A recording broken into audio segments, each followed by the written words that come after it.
Well, it looks like it's not gonna be a long video because I did not read much in the month of the May. Hi, I'm Sonali. Welcome to my bookish corner of the internet. I'm so happy that you're here. Here's what I read in the month of the May, and also the books that I was reading, but I did not finish it. So let's get into it. In this video, I'm gonna share my cursory thoughts about the books that I've read in the month of May. I already shared the reviews of this book individually in my channel. Let's tackle the books that I finished in the month of May first. On Earth, We Are Briefly Gorgeous by Ocean Vuong. I reckon reading this book as a mother did leave a lasting impression in me versus I believe if I read this before my motherhood era, it wouldn't have had that kind of impression on me. You would know why, as the story navigates through the time period of war in Vietnam and back to the present time that's in Hartford. Love the reflections and references back and forth of mom and son at the same age but in different season of their individual lives. Explores the themes of first love, death, sadness, astute destituteness, separation, anxiety, drugs overdose. These themes, as sad as it sounds, but they are touched very intelligently and brilliantly in a way that makes it look more reasonable instead of emotional. I mean, if you get what I mean, it will make you look at it the emotional and logical side of it, even if you think that, okay, this doesn't make sense. But at that moment, for that character, it made sense to choose that. Felt like this book is brilliant and intelligently written, and there are many events that has been laid out in the book which has happened the same year by different family members in the circle.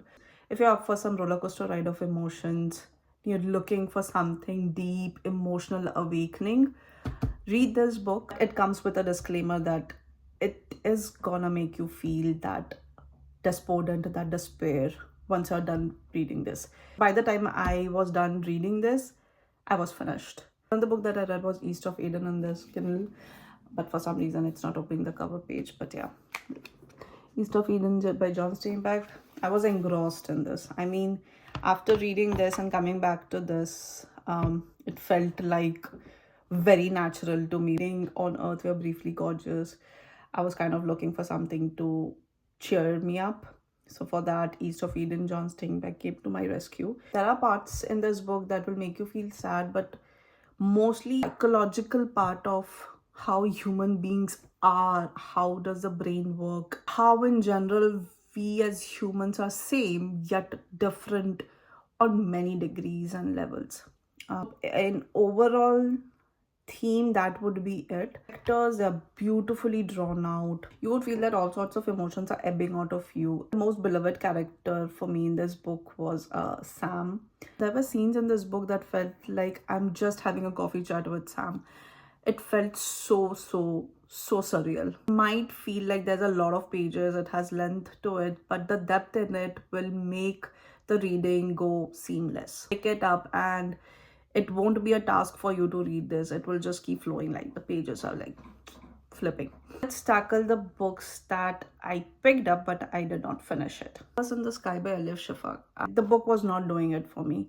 They say that you have to read in 10 pages and then you can decide that if you want to continue or not. But I read 100 pages and it still did not do the thing for me. The story I felt like was pretty much similar to Cloud Cuckoo Land by Anthony Doerr. The difference of the number of characters, and in Elif Shafak's there were 3 characters and in Anthony Doerr's there were 5. I felt like the pattern and the design of the storyline is entirely similar. The thematic side of it is different. One Greek mythology that was following through the stories of 5 children. Here I believe there are mention of 2 rivers and a poem that is flowing through the characters of 3 people. That's the difference. Other than that, the pattern is entirely same, and I believe that's why I was not able to finish reading this. I felt like it was kind of too similar of a book I'm reading it back to back. After 100 pages in, I did not force myself into reading this. I'm hoping that I pick this up after some time. So let's see. Now this is the book Independent People by Haldor Laxness. I think I've spoken about this in many videos of mine. that I'm still reading this past 2.5 months, approx 3 months now. And with other books, I was reading this book through the month of May. Lying if I said that I did not give up reading this, because I did. I took a break of 2 weeks from this book, but then I believe I was craving for this book, for the story, the character, and what happens next to the character of Jethro Summerhouse, the main character. That curiosity made me pick up this book again, and since then I did not take a break from reading this book. Still reading this and hope to finish this. So that's all the update for the books that I read in the month of the May, and also the books that did not finish. Follow along if you like to yap about books and everything in between. Thank you for watching. Bye bye.